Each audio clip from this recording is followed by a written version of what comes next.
ওটা নিয়ে 27শে আগস্টে 2024 এই মন্দিরটা পুরা কমপ্লিট হয়েছে। ওটাকে উদ্ঘাটন করার কথা ছিল।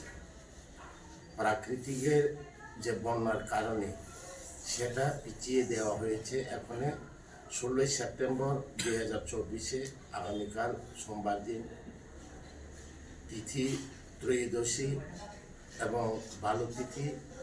তার জন্য কালকে 12টার পরে ওটা উদ্ঘাটন করা হবে।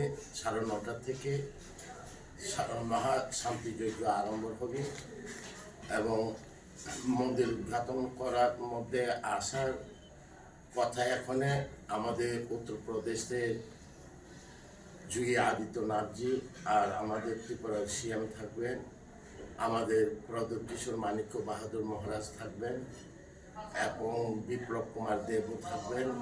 আর আমাদের বিশ্ব হিন্দু পরিষদের কার্যকর্তা একজন থাকব। তারপরে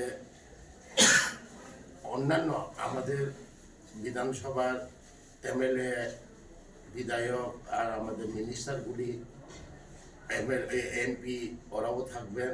আর আমাদের ত্রিপুরা রাজ্যের আমাদের হিন্দু সনাতন ধর্মের জন্য যারা নিবেদিত প্রাণ, আমাদের সাধু সন্ন্যাসী, গুরুজন, বৈষ্ণব ওরাও থাকবেন। আর আমাদের ত্রিপুরা রাজ্যের সমস্ত হিন্দু সনাতন ধর্ম অবলম্বনকারী ভক্ত, শিষ্য সবাই থাকবেন। তার জন্য আমি আবার এই মিডিয়া মাধ্যমে আমি সবাই ত্রিপুরাবাসীকে বিনম্রভাবে আমি নিমন্ত্রণ জানাইতেছি এবং আহ্বান করতেছি।